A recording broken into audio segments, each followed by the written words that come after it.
Presentamos Entrevista.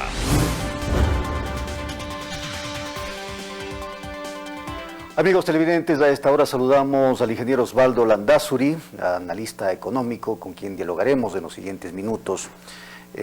Osvaldo, bienvenido, gracias por haber aceptado la invitación a este diálogo para hablar un poquito sobre la situación de las empresas y hacia dónde deben ir las empresas a propósito de la pandemia. Pero quisiera comenzar con un tema que se dio en las últimas horas y es la firma de este acuerdo de integración comercial Ecuador-Chile. Hay quienes dicen que este es un paso previo para que Ecuador se integre a la denominada Alianza del Pacífico, que ha sido ponderada por unos y cuestionada por otros aquí en el Ecuador. Bienvenido, Osvaldo, buenos días. Buenos días, Fernando, muchas gracias por la invitación. Yo creo que el asunto de Chile es un paso interesante. Cabe mencionar que con ese país teníamos ya un acuerdo que estaba operando de manera bastante amplia. De todas maneras, es una buena noticia para el país entender que tenga mercados adicionales a los cuales pudieran entrar productos ecuatorianos.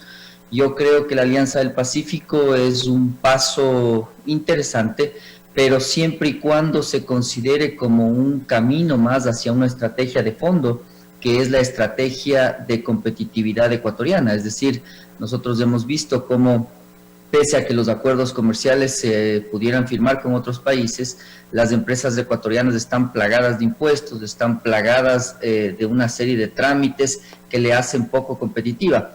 Eso ha pasado con las flores, eso ha pasado con algunos productos de exportación que compiten con productos similares en Colombia, en Costa Rica, en Perú, etcétera. Es decir, hay que entender que esto de Alianza del Pacífico, acuerdos comerciales, siempre y cuando sean bien negociados. Nosotros hemos tenido, observaciones muy claras respecto a la negociación con México.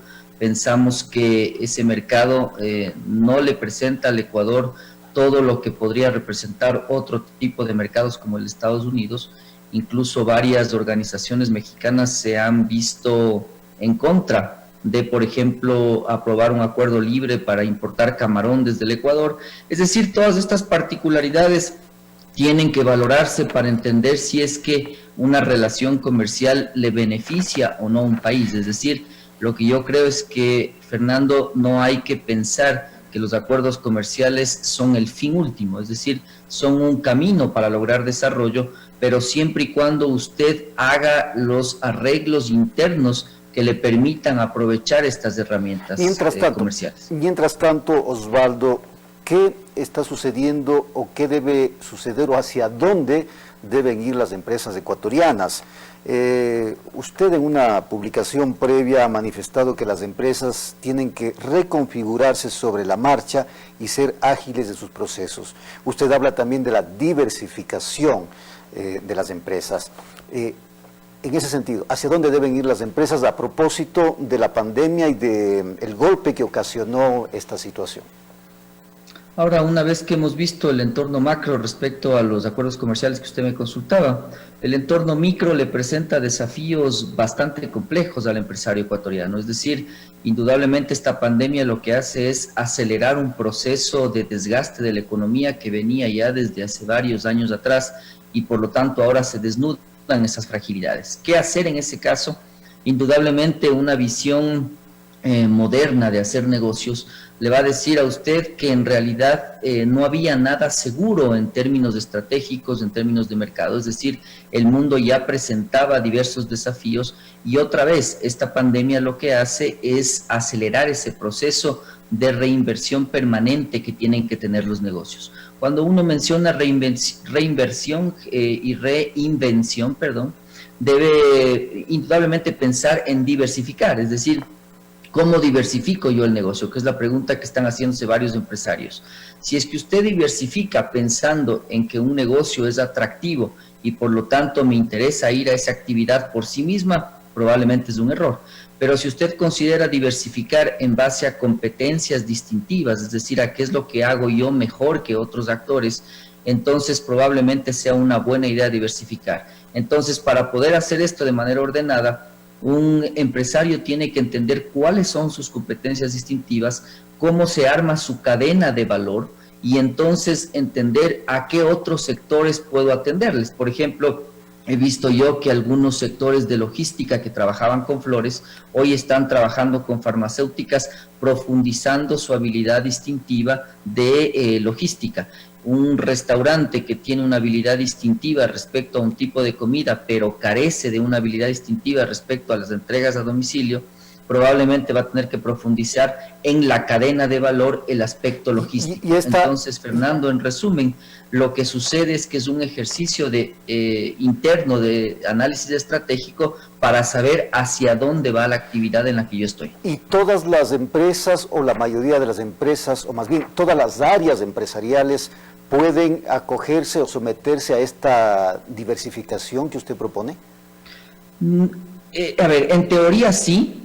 No es un asunto sencillo, es decir, se suelen cometer errores característicos, como que, por ejemplo, siempre alguien va a tener que comprar comida y entonces yo, que soy una empresa metalmecánica, diversifico y me meto en el negocio de la comida.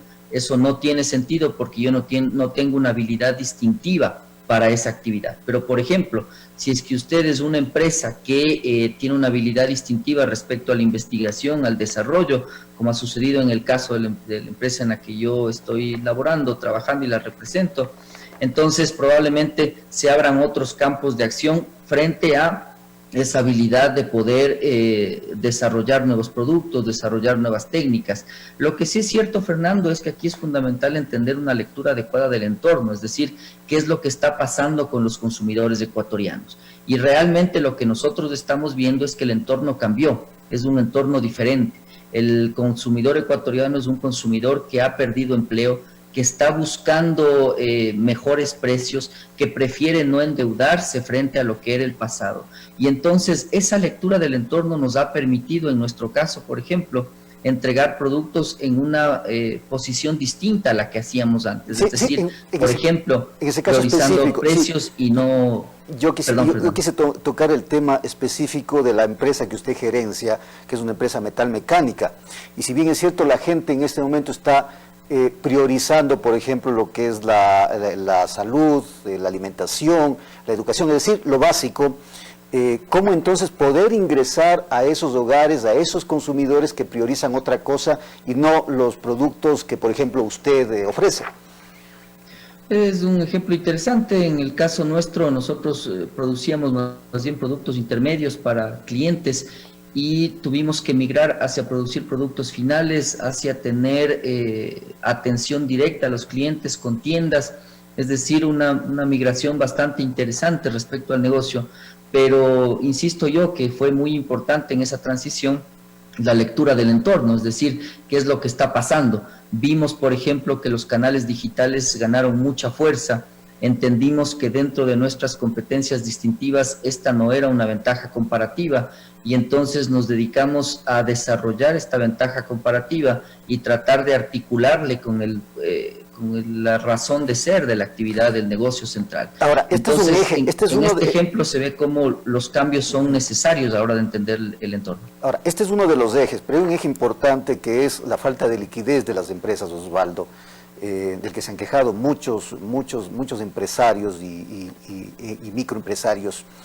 Hay apoyo, se dice, o más bien, el gobierno trata de dar apoyo frente a esta situación con algunos planes, por ejemplo, Reactívate Ecuador, pero hay criterios de empresarios que este tipo de planes para fortalecer a las empresas, para darles liquidez, no funcionan y que incluso son una farsa. Y yo sí quiero entrar en esto para saber su criterio. ¿Qué mismo pasa con estos planes que el gobierno ha lanzado con mucha pompa a través de los medios?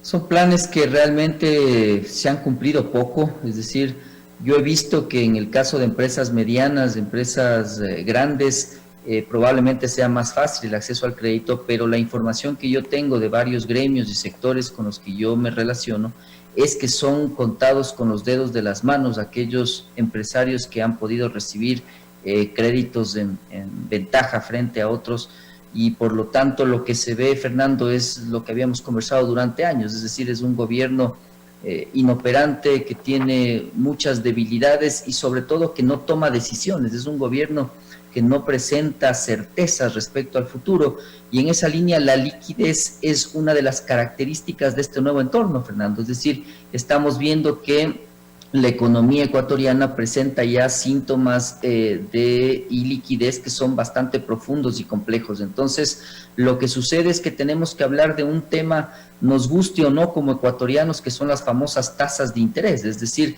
nosotros debemos entender no como una especie de populismo financiero pidiéndole al gobierno que les obligue a bajar las tasas a los banqueros, pero sí entendiendo por qué son tasas tan altas y qué hacemos para que esas tasas sean accesibles para el empresario ecuatoriano y para el consumidor ecuatoriano.